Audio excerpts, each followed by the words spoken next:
Thank you. Thank you, everybody. Welcome once again to Road to Certification, Road to Google's Developer Certification. This is session 4 on the Google Cloud Certified Cloud Professional Cloud Developer Certification. My name is Roman. Kevin Kwan is in the house as well. This is GDG Lawrence bringing you this amazing content so that you can become certified in the Google Cloud, also be part of our community, and just join us in these sessions where we bring you great content so that you can get certified. We create these sessions every week, every 2 weeks, and we bring you great content when it comes to the Google Cloud, specifically around the cloud developer, professional cloud developer certification. So for those of you watching, thank you so much for joining. Thank you for everybody who joined. Kevin, again, like I said, he's going to be monitoring the chat, and we're going to proceed right away. Awesome. Again, just wanted to say thank you, everybody. Thank you, all the communities that have come together to make this happen. Like I was mentioning, again, we got folks from GDG Cloud Boston. So thank you so much for joining. We have Cloud Freeman, Capital Region. I don't know if Linda's in the house, but a lot of great communities coming together to support this amazing community. So thank you again for always joining us every 2 weeks for these sessions for the cloud developer certification. So thank you, everybody, for joining this session today. Let me just go to the next one. Yes, and as always, we're going to have, as a token of our appreciation, we're going to have a raffle at the end of the session. Make sure to join there's that form right there is also pinned on the chat. So make sure to fill out that form, and we're going to raffle 2 items out of that list from the Google Cloud merch, for the Google Cloud merch store. We're going to ship it to you. I know that there's been great, amazing prizes, and we've already shipped them to you. So I hope you guys have enjoyed it. But tonight we're going to have 2 more winners. We're going to pick 2 winners, and then you're going to pick one of those items. Okay. So either scan the QR. I think the QR code is the wrong one. You have to use the URL. So use the URL to join the raffle, and then put your name in there. So use that URL or the link in the raffle. Yes. Awesome. Great. Thank you so much. Let's continue. So where are you? Where are we, all of us, on our journey? Remember that we are supposed to be right now at session 4, week 4 of the certification. And if you see right there, we're going to be discussing Streamline app development with Gemini Code Assist. We're even going to do like some vibe coding in the command line using Gemini on the Google Cloud using the Cloud Shell. We're also going to be reviewing the developing containerized applications on the Google Cloud. So this actually was a packed week. But even though there were 3 topics to cover, it wasn't that big. At least it was, it gave you some great content. And last but not least, we're going to do developing applications with the Google Cloud Run, the Google Cloud on Google Cloud Run on Google Cloud, the fundamentals. So we're going to go over those 3 topics. Remember, for those of you who are not here yet, this is going to be a preview. For those of you who just completed it, like Kevin, this is a review of all of that. So congrats to all of you. And as always, we always review again where everybody is with the in using our badge tracker. So if you visit our badge tracker created by GDG Lawrence, you can check where everybody is. I'm going to drop. Hi, Linda. How are you? Yes.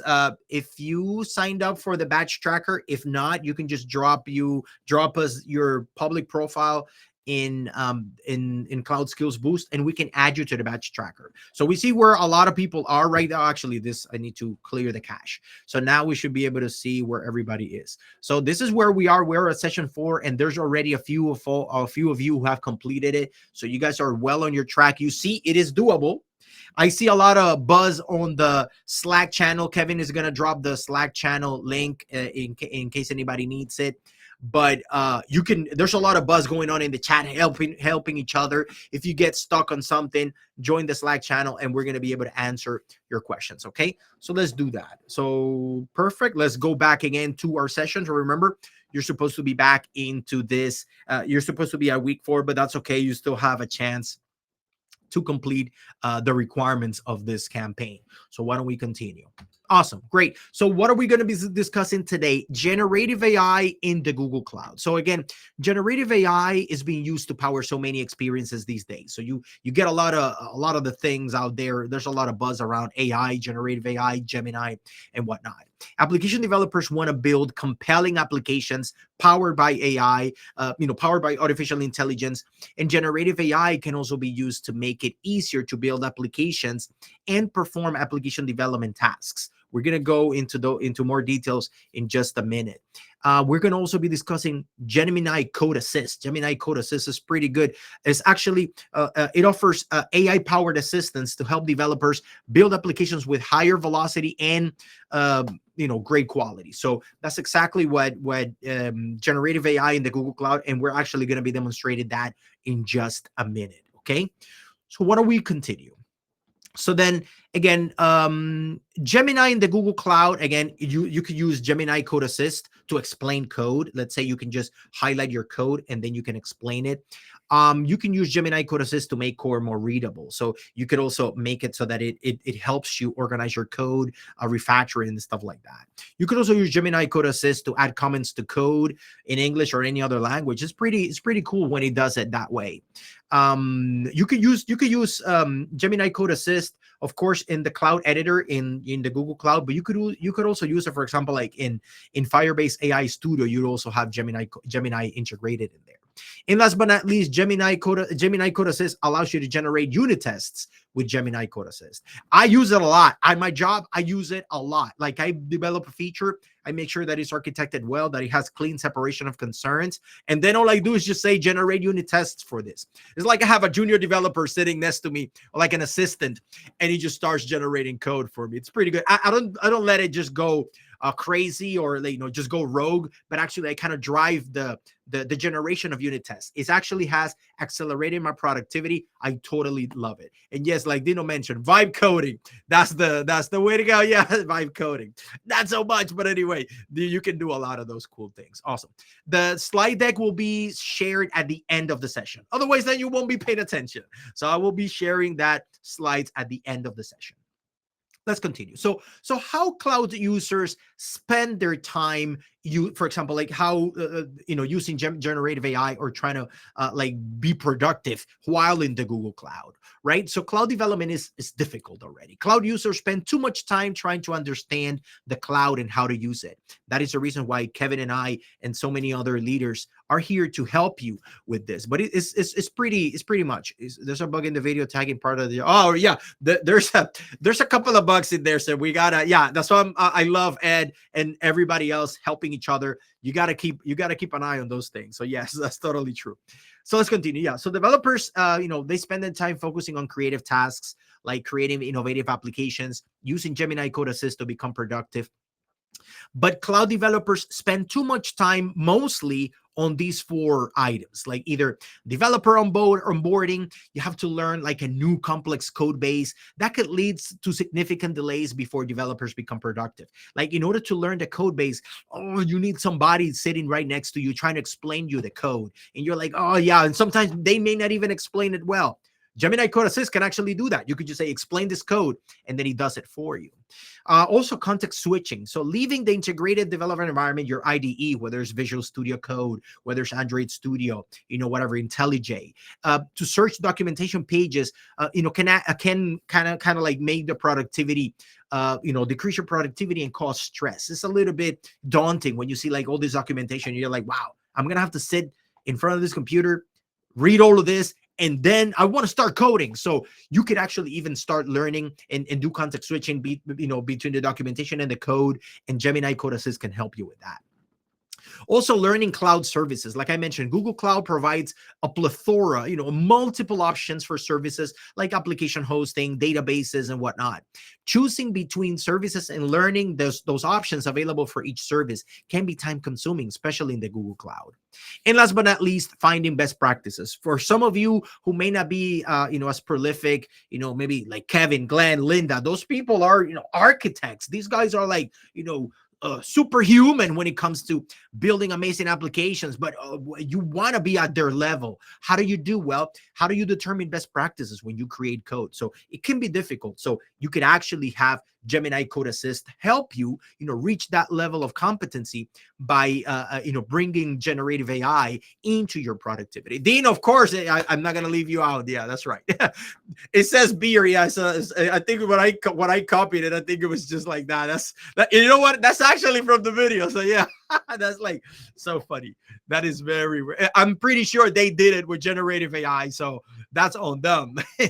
Thank you, Ed. That's a great catch. Awesome. So, but this ones I did create myself. So there it is. So now what we're going to discuss is Gemini for Google Cloud and Gemini Code Assist. So Gemini for the Google Cloud, offers generative AI powered assistance to a wide range of Google Cloud users, right? So it gives you Gemini Code Assist for application developers. It provides assistance experience. Gemini for Google Cloud also is embedded in many Google Cloud products, including Colab. Have you guys heard of Google Colab? Like you can create for example, like inline scripts, and then you can kind of like train MLs and then try kind of build scripting at the same time where you're creating documentation, and you can even like test the capabilities of AI, TensorFlow and stuff like that. It's pretty cool. I love Colab to do like code snippets and whatnot. But me as an application developer, Gemini Code Assist helps me in my daily app development tasks. Like I mentioned, building, deploying, unit testing, debugging, and all of that. Through the development life cycle, you can incorporate Gemini Code Assist in multiple pieces. In Gemini Code Assist, like I mentioned, you can use Gemini Code Assist in your IDE. In my case, I use Visual Studio Code, or I use Firebase AI Studio, and you can use it right there for those AI-powered coding assistants in many popular languages. In my case, I use Dart and Flutter. You could also use it for example, like JavaScript. You could build like applications in there. You could use Python and whatnot, anything. Gemini Code Assist also, again, provides contextualized responses to your prompts. You can prompt something and then it can generate code. It asks you to review it. You can accept it and whatnot. It does like citation regarding, which documentation and code samples Gemini uses. It evaluates your code base, and then it can give you an understanding of that, like I was mentioning before. So it's a great assistant. So you should definitely use it. And of course, Gemini Code Assist is supported by multiple popular IDEs.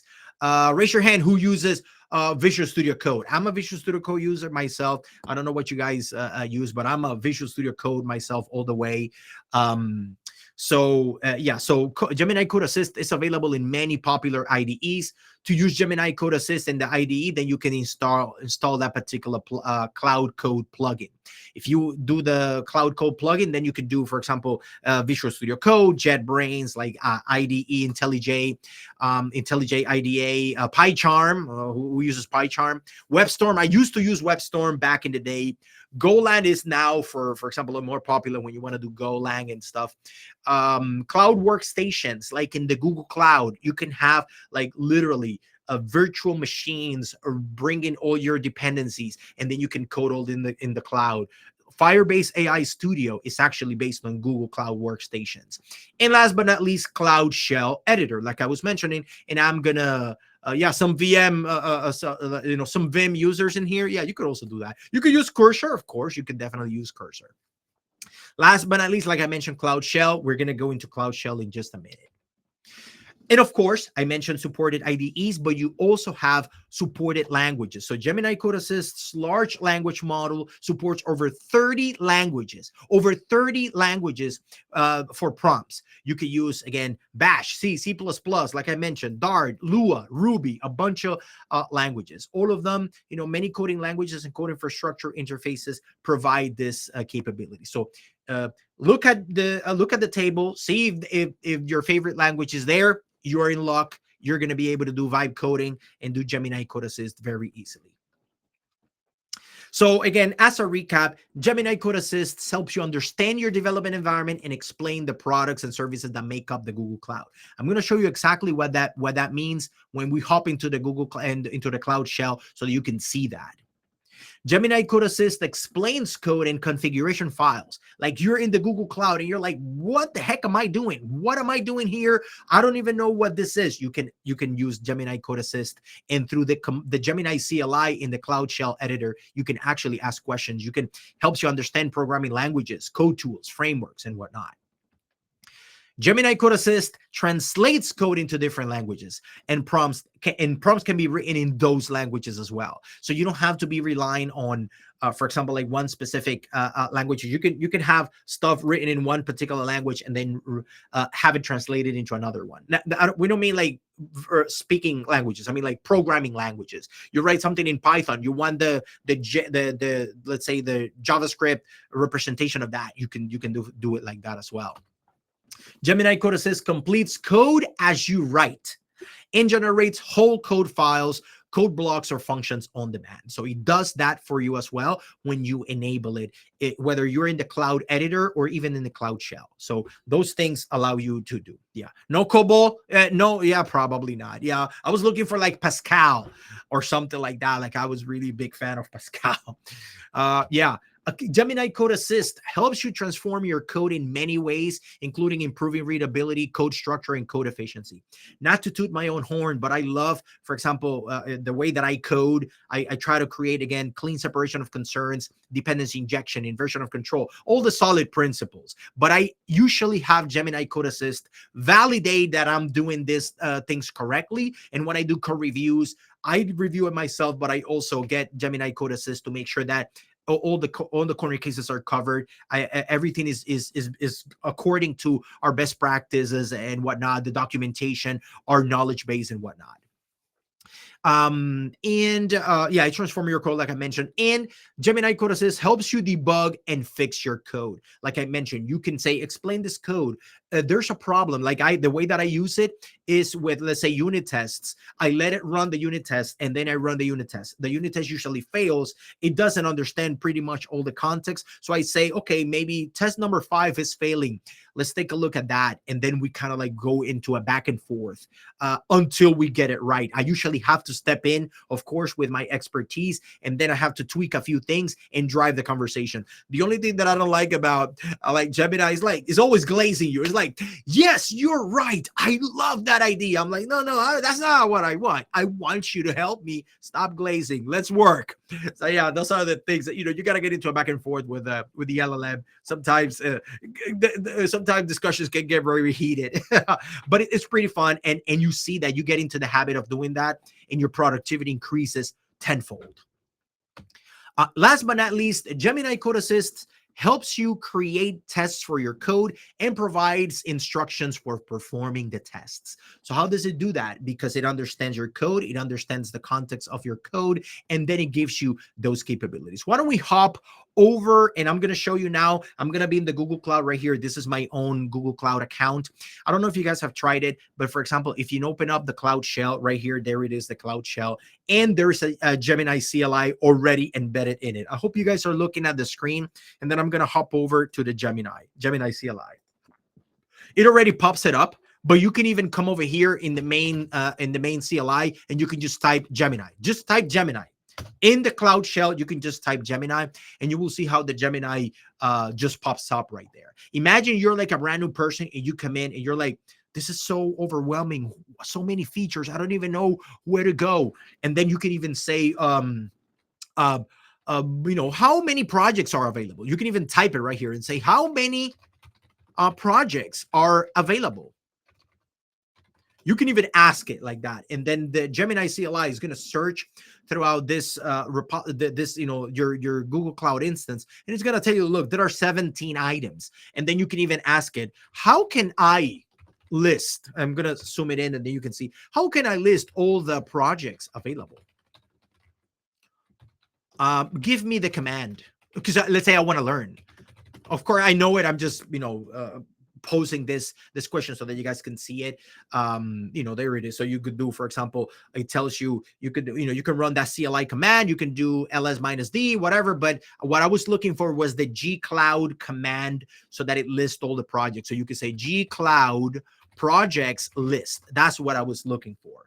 So if you see when you do G Cloud projects list, you see all the projects. You can you have to tell it allow always, because otherwise it's going to be asking you for permission all the time. And there it is. It lists all my projects. Now let's say I want to go see. It's a little like, you know, wacky when I get into that mode right there. But then I can say, for example, I have a few cloud run functions. Can you list them? Instead of me going for example, like instead of me going into like, oh, let me go to the navigation menu, let me find cloud runs, let me go to which are the let's say my functions. No, I just ask it, can you list them for me? Yeah, I don't like usually when it hallucinates either. Yeah, that's true. And there it is. It's actually giving me all my cloud run functions, which is pretty cool. But check this out. This is much cooler. I know exactly which is the one that I want to tackle. The one that I see, I have the get RTC prep questions. I have the one that get badges, the one that pull badges. Check this out. I can say, can you run a curl command on the pull badges cloud run endpoint? So let's see. Like instead of me saying, let me execute the command, no, I tell the Gemini, can you go into that cloud function, go to that command, go to that URL, go to that endpoint and just execute it for me and just give me whatever it returns. So what does it do? It's trying to execute a curl command on the pull badges cloud run function, and then it's supposed to give me the response. It's supposed to give it to me like a JSON. There it is. It just gave me the JSON right there. Just pat it right back out. But maybe I say, can you print it in a pretty readable way? Also, let's try this. Also, the output, I want to save it as a JSON file on my local home directory.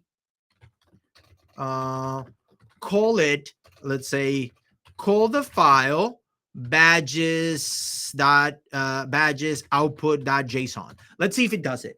So what I'm telling it is, go again and call that endpoint. There's a cloud run endpoint. It outputs a JSON. So I'm saying, no, just go call it. The output, I want you to save it into a local file in my home directory. The file is going to be called badges.json. Let's take a look at it. Let's see if it does it. So I'm just running it. So it already outputted. It's going to try to fetch that data. It's going to probably pipe that data into a file, and then it's going to save it locally into my home directory in a file called badges output.json. I didn't have to do anything. All I was doing, I was just typing. You usually tell it to do what I need to do. Yeah, that's exactly what we're doing. So yes, I'm asking it exactly what I want it to do. So let's see if it does that, if it follows the next steps. It says, I will now save the badge data as a formatted JSON file named badges output.json in your home directory. So if I gave it permission, it asks for permission and then probably does that. So there it is. I'm going to allow it. I'll say allow always. Let's see if it does that. Is now trying to, it says recommended that you run it in a project specific directory. That's okay. So I have saved the formatted JSON output. Let's take a look. Let's see if it's not lying. So if I'm here in my home directory, if I do ls, there is a file called badges output.json. Let's just cat it and take a look, and voila, there it is. So that is how you use the Gemini CLI in and to your advantage. Without you knowing anything, I was able to do a bunch of things, right? My boss now is happy. I was able to be productive. All that was happening while I was grabbing a cup of coffee. And there it is. Now I am the hero in the company. Thank you so much. Now I'm done. There it is. So you see, that's how you use it. Now you see how you could use it in the command line. You could also use it in the editor. So the editor, now you're more familiar. Let's say if you want to find like this, Visual Studio code look and feel, you could do it through here as well. For example, look, I have my badges.json right there. I can even highlight this and I right click and see, you can do Gemini code assist. I can say generate code, generate unit tests or something like that. For example, let's say you guys are familiar. I'm going to write, for example, like let's say I'm going to call it person.py. I'm going to create like a Python class. So I could say, for example, like, class person And then, whatever, actually, why don't we do it? For example, let me do it instead of Python. Let's just do it. Let me delete this one. I'm gonna actually, I wanted to show you in Firebase Studio, but I think I just wanted to show you in there as well. But actually, you can even come up with you can open up the terminal right here. Instead of us doing it, let's actually do it with Gemini Code Assist, as opposed of me like really doing it. No, let's come over here and I can say Gemini. Now that Gemini is running here on my code editor, I can actually then, it would understand the context of my project, and then I can even give it commands right from here. So I could say, create a class called person in Python, so I can, let's say with a first name and last name properties. Create, make it so that I can run it through the command line, and create, let's say, one instance of the person class. Let's say, let's try that. So let's see what it does. So what is it going to do? We're in the Cloud Shell editor. Is going to try to take over the project. Is asking me to do that. So I'm going to say, sure, yeah, let's let you do your thing. Let me let you cook. So while it's cooking, you see what it did? It created the person class. See, I started creating it, but I said, no. Let me let it do it on its own. So you see, it just created a class with a constructor with two properties, and then it allows me to just create it. It allows me to create, like I can run it through the command line, and then it asks me to do that. So why don't we do this? I'm going to open up another terminal, and here, look at this. If I just say Python person.py, you see, like you have to provide the two parameters. So now I'm going to say Roman, comma, Jaques, and then when I run it, there it is. It creates an instance of person with the first name Roman and the last name Jaques. I didn't do anything. I know Python, but I was able to create this. It would have taken me what, like 5 minutes?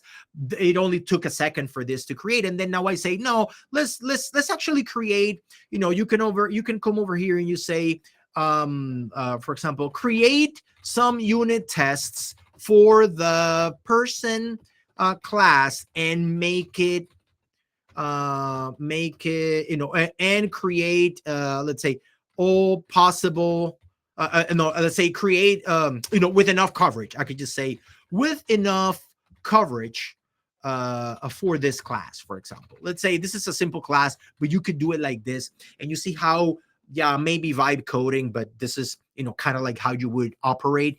Now it will create unit tests. There should be, it should actually create a separate file to perform those tests. And there it is. So it created the test person py. Now let's see if we can just execute those tests. All I'm going to do is just say Python test person .py, and there it is. So it's going to try to run the tests, and there it is. I'm going to allow all at once and ran all the tests, and everything ran successfully. So I created a class, I added unit tests, and now I am the hero in my company. Thank you so much. I'll be fired because the generative AI is doing it for me. No, you still need a human behind to drive these decisions. These things don't do themselves. Who's going to actually replace you? Somebody that knows AI. Nobody else is going to replace you other than somebody that knows how to use these tools to their advantage. So that is exactly how we're bringing this. Yeah, hero again. Yes. So that's why we're bringing this knowledge over to you. So definitely suggest using Gemini Code Assist, whether in the Gemini CLI or the Cloud Shell editor. By the way, I did not practice this at all. I just came up with this like right out of the blue, but I'm glad that it came out nice. Awesome. So why don't we continue with the rest of the slides? Let's go back to this. So yeah, I didn't even do this. I just came up with this like right away. So yes, let's continue. So we were in Gemini Code Assist, how we create tests and all of that, and I was able to prove that for you. So now we're going to go into the rest of the review that we had during these 2 weeks, right? So we're going to review the developing containerized applications on the Google Cloud. You hear about Kubernetes, you hear about GKE, you hear about Knative, Cloud Run, serverless containers, and all of that. So this is a very important topic and something that is that I really like, because I'm very big fan of serverless, especially containerized applications. So it's pretty good. So yeah, so you can build container images with Docker or with build packs. In the videos, if you watch them, it tells you how to create. You can use the regular Docker. You have your Docker runtime, let's say running locally on your machines, and you can build container images, and then you can bring these images up to the cloud and then create instances of those images as container image instances, right? So you can build a container image with a Docker file. You could also do it, with Docker Compose and whatnot, but the Docker file is that file that contains all the dependencies, the type of image that you're going to use, how to start up the container and whatnot. You can use build packs. Build packs is this new methodology of how to create container images using Google Cloud's build packs. They already have like all the everything set up correctly. You don't have to even provide like a Docker file. You just have to provide your code. Build packs are already available for multiple languages, and it just does it for you. And it picks actually even the most convenient image for you. So it's pretty convenient. So you should definitely take a look at that. Also, they talk about continuous integration and delivery, CI/CD. If you don't know these keywords, you got to get with the times. CI/CD, that's very common that you need to know, whenever you want to orchestrate your applications and you want to build like pipelines, right? So they discussed tools like Scaffold, Cloud Build, Artifact Registry that can be used to implement your CI/CD process to build, test, and deploy containers. Scaffold, I haven't used it that much, but Scaffold handles the workflow for building and deploying your application and provides those building blocks for creating the CI/CD pipelines. I've used it like in GitHub, but Scaffold kind of gives you like another alternative. Cloud Build is something that I've used. Cloud Build is a service that executes your builds on Google Cloud, right? So with with Cloud Build, you can continuously build, test, and deploy your application using a CI/CD pipeline. For example, last night, actually, I hooked up a GitHub repo to Cloud Build. What it does is it grabs your repo, builds it into a container image, puts it into Artifact Registry, and then from there, Cloud Run picks it up and then builds your container, your serverless containers. So Artifact Registry, for those of you who don't know, is a service that is used to store and manage software artifacts, let's say images, right? In private repositories, including container images and software packages. Artifact Registry integrates with Cloud Build to store the packages and container images from your builds. Like I mentioned, you can connect a GitHub repo in Cloud Build, so the Cloud Build can pick up those artifacts, build container images. For example, every time you check something into the main branch of your GitHub repo, that can trigger a Cloud Build that picks up your code, builds an image, puts it into Artifact Registry, and Cloud Run also can pick up those images from Artifact Registry, and then you can build Cloud Run services out of those container images in there. They talk about the best practices on, how to, you remove unnecessary tools, build the smallest image possible, try to not to make those images, those container images really bloated. Just pick like the smallest one that serves your needs, right? You can run the application as a non-root user. That's like a no-no. You gotta, make sure that you're not a non-root user. You're giving too much privilege, too much access.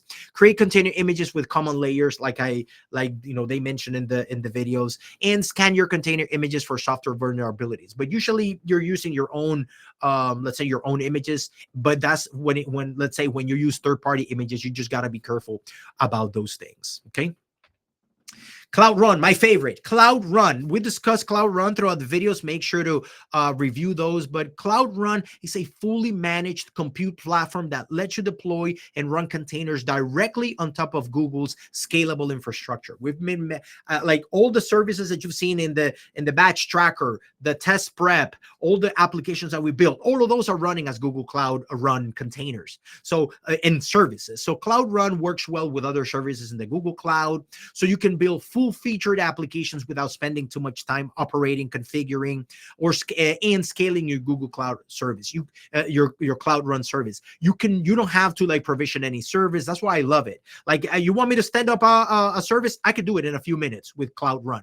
So it's very easy. Supports multiple languages, and you can also, not only with your own code, you can bring your own Docker image and you can build your own Cloud Run services. So it's very, very flexible, very versatile, very scalable. Okay.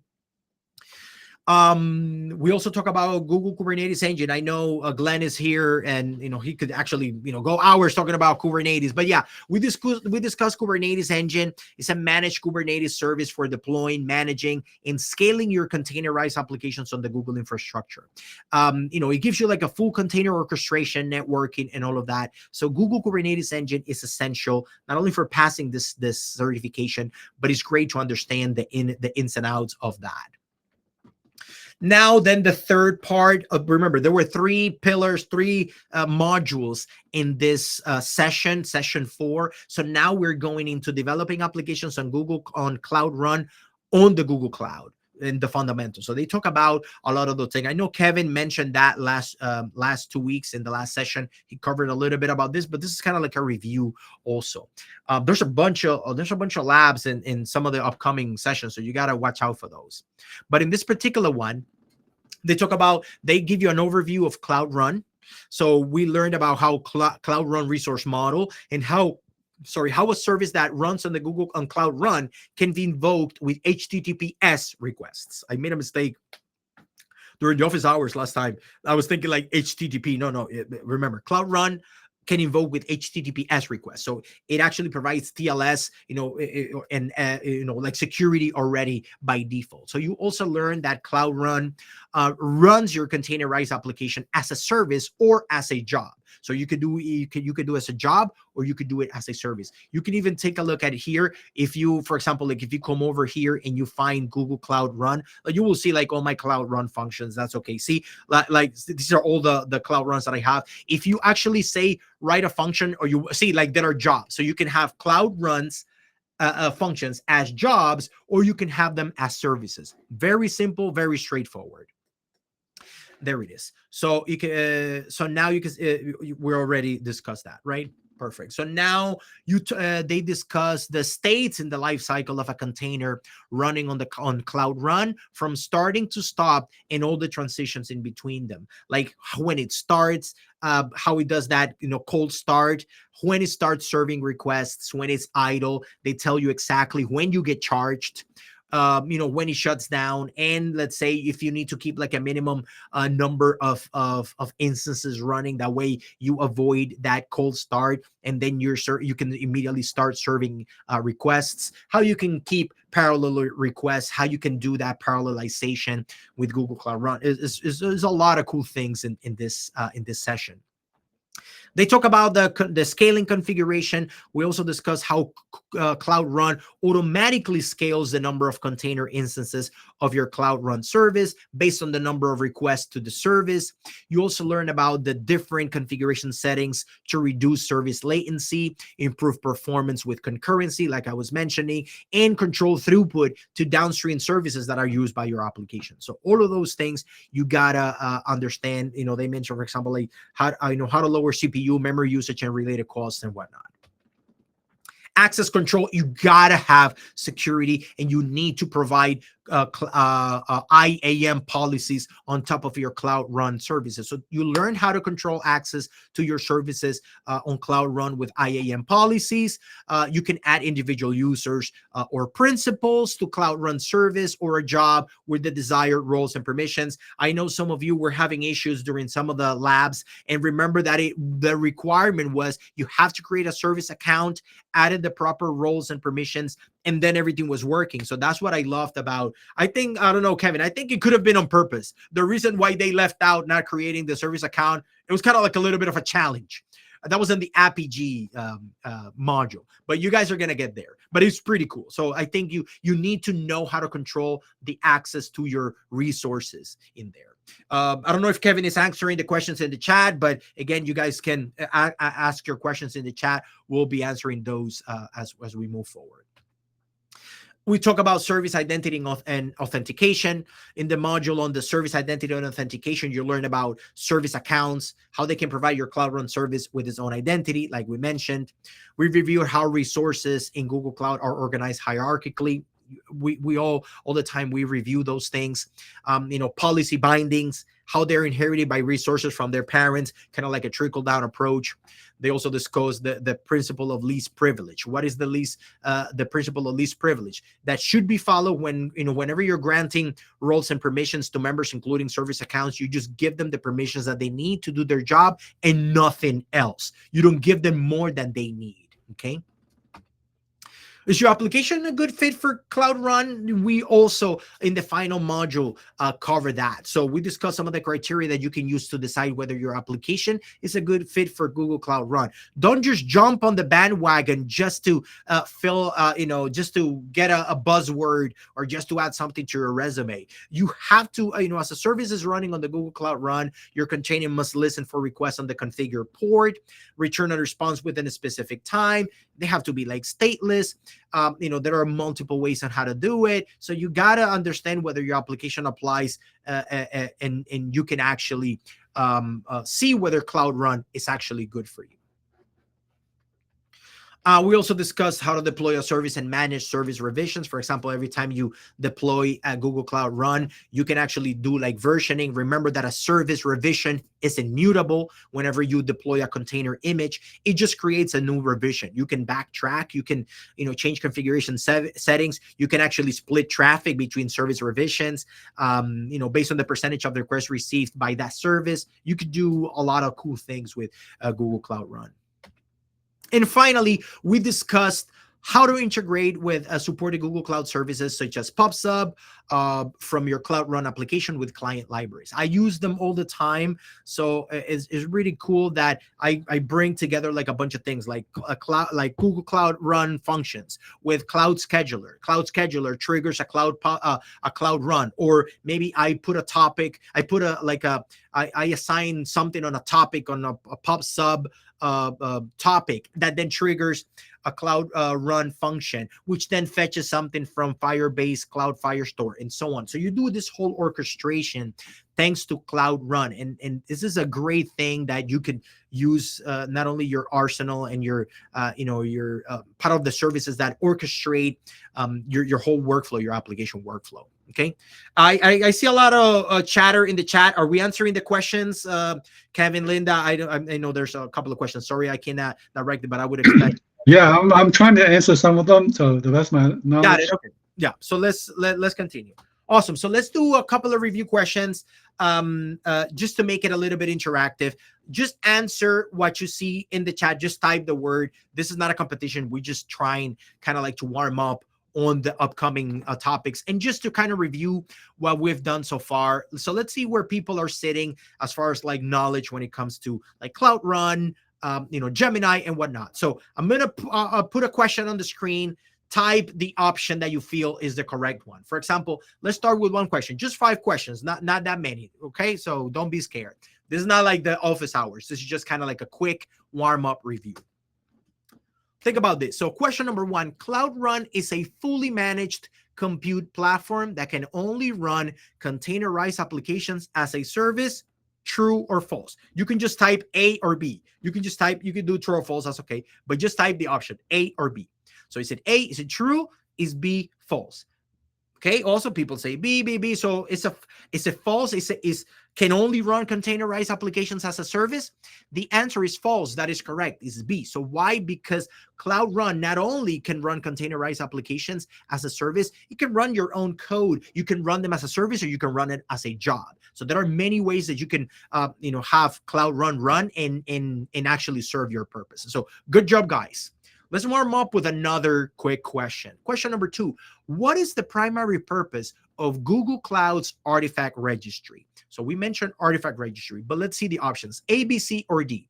Is A, to build and test your application using a CI/CD pipeline, B, to continuously deploy containers to a Kubernetes cluster, C, to store and manage container images and other software artifacts, or D, to provide a managed Kubernetes service? So a couple of people are saying C, So let's see if that is a correct answer. And yes, correct is C.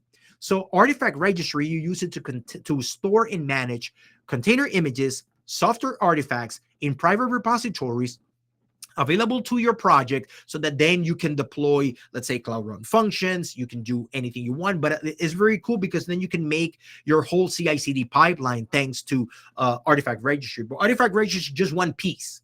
You need to have your GitHub repos. You need to have Cloud Build. You need to have your artifact registry. You need to have Cloud Triggers. You need to have your Cloud Run functions. It's the whole orchestration. Thank you, guys. Great job. Question number 3. A service revision on Google Cloud, on Cloud Run is immutable, meaning it cannot change. Is it true or false? A service revision on Cloud Run is immutable. People are saying A.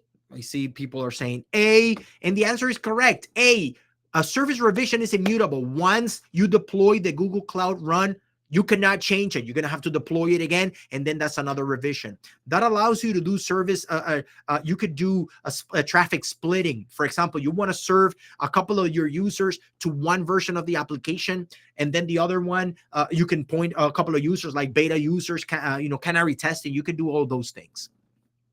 Awesome. Let's go with question number 4. Question number 4. A Cloud Run service can be invoked with HTTPS requests. Is it true or false? Can you do HTTP? Can you do TCP? Can you do UDP? Or is it just, can you do it with HTTPS requests? Is it true or false? So I see a couple of people are saying A, B, make up your mind. Which one is it? You guys, you can answer it. You can just drop your option. The answer is A. A service revision. I'm sorry, I did the immutable one. Sorry, I needed to do this one. So a Cloud Run service, yes, you can invoke it with HTTP requests. So a Cloud Run service can be invoked with HTTPS requests. That is true. And the last one, which of the following is a way to control the number of requests processed by a container instance to lower CPU and memory usage? We talked about this. If you watch the videos, if you saw the screens, it was there, right there in front of you. Which of the following is a way to control the number of requests processed by a container instance to lower CPU and memory usage? You want to lower CPU and memory usage. What do? Minimum instance setting. You set the minimum, or you set the maximum. You do concurrency setting, or you do service identity. A lot of people are saying C, C, C, C, C, and the answer is correct. C, concurrency setting. So that is how you manage the lower CPU or memory usage, because you don't, even let's say when one Cloud Run, it has already exceeded the number of requests, it actually spins up another one. But you have to do that concurrency setting yourself, and you can do that. There are some defaults and whatnot, but you could do that. Awesome. I hope you guys, I think you guys are in pretty good shape. Not that you could go right now and take the quiz and take the certification. I don't know. Maybe you can, but at least we just want, Kevin and I, the whole community, this is what we're here for, preparing you for the certification so that you become proficient and go and ace that sucker. So you could go and get certified, get the professional cloud developer certification, and you pass it with flying colors. Okay, so let's just open it up for questions before we wrap it up. We're gonna the raffle link is right there pinned to the chat. You can put your name in there. We're gonna do the raffle, but other than that, we should be good. Do we have any? Yeah, it definitely flew by, Marissa. Yeah, that's when time flies when you're having fun, right? Awesome. So what do we, the moderators confirm my profile? That is not your profile, because that is the community. We need the public profile in Cloud Skills Boost. So if you want that, if you want to give us your profile and you want to be in the batch tracker, you need to give us the profile that is here in Cloud Skills Boost. You go to settings, and then you scroll down, and there's this public profile that you need for the batch tracker. This is what you need. Okay. Oh, Ed, yeah, I was actually wondering, what was the default max concurrency? 80. That's pretty good. You can tweak it, but yeah, I wanted to know what the default was. So there we go. Awesome. Yes. So if you want to be part of the batch tracker, this is how you get the public profile from Cloud Skills Boost. Send it to us, and then we'll add you. Kevin is going to drop the link to the Slack channel. That way, if this is your first time joining, welcome. you can join the Slack channel and we can answer all your questions there. Questions in the chat. Do you have any real world app experiences you've deployed for area? Okay, is this for me or is this for all of us? Any real world app experiences you've deployed for AR, VR games and apps using Gemini Code Assist? What has been your experience? I've built AR applications using Snapchat. I've built AR and VR using Unity, but not using Gemini in particular. So I still have not added, for example, like Gemini Code Assist for building like AR and VR apps. I do have experience building AR and VR apps, but not using Gemini. But I think there may be a lot of potential great use cases to bring Gemini Code Assist into that developer experience. But yeah, thank you. And Sonia, again, thank you so much for joining again. Has it been great for byte coding? That's awesome. That's good to know. Awesome. Any other questions? Mario, you say you want to move from Azure Data Engineer to GCP Data Engineer. You could definitely do so. And because you're here in this community, we can definitely give you all the resources that you need in order to become GCP Data Engineer. And if we see more momentum around this, maybe Kevin and I, we could take a decision and maybe we can bring the data engineer certification next time. And then we can bring that. So that would be great. Snowflake and Gemini. I know Dino, I think he's getting paid by Snowflake because he's been plugging Snowflake since last time. So Dino, I don't know. You're getting paid or something? You're getting like a commission. Yeah, I'm just saying. Slide deck. Yes, we're going to be sharing the slide deck. Just be patient. I'm going to provide it just right now. Here it is. I'm going to do share, copy link. So everybody now will have access. I'm going to drop it right here in the chat. Just give me 1 second. I'll do copy link, but I have to say share with everybody with the link. So I'm going to copy the link. I'm going to drop it in the chat. And then now you have access to all the slides. So all the slides are there. Just dropped it in the chat. You should be able to see it. You should be able to download it. But everything that we discussed today are right there in the slides. Professional cloud architect. We did it a couple of years ago. We could bring it back. I mean, Kevin and I need to refresh it. So that could be maybe a good excuse to bring it. Yeah, so we could bring the cloud architect. We did it. Kevin and I are cloud architects, certified cloud architects. We can bring it again. I definitely had a lot of fun with that one. Jevi, you say, do office hours have recap YouTube link? No, office hours don't have YouTube. Those are like private, more intimate sessions where we answer questions. We just, riff and we go off the cuff. So we try to keep it private. You can still join them, but we don't record those. Okay. Sonia, you keep sharing. Thank you so much. You say from Firebase settings with Gemini Code Assist. Do you have a default setting config that you'd mentioned in the previous resources? I can give you maybe we could take that offline. I do have a couple of, for example, like default settings for Gemini Code Assist. I've been using a lot of, Firebase AI Studio. So I just kind of pick up like the default settings. At my work, I do have like certain other things. I don't know whether I can share that, but I can give you maybe other resources open out there that you can incorporate into your whole development workflow. Awesome. Great. So now that, Roman, did you want me to post the Slack link? Yes. Can you post it? I think this is the one. I'm not sure. This is the invite link. And let's see, make sure. Yeah, I hope that if anybody wants it, Kevin just dropped the link to the Slack right there, right now. If anybody if this is your first time, again, welcome, and please join the Slack. So what we're going to do now, because we're at the top of the hour, we're going to stop the recording for the YouTube folks. Thank you so much for joining session 4. This will be uploaded a little bit later. Thank you so much. We'll see you on session 5 when we pick it up again. So thank you, everybody. See you next time.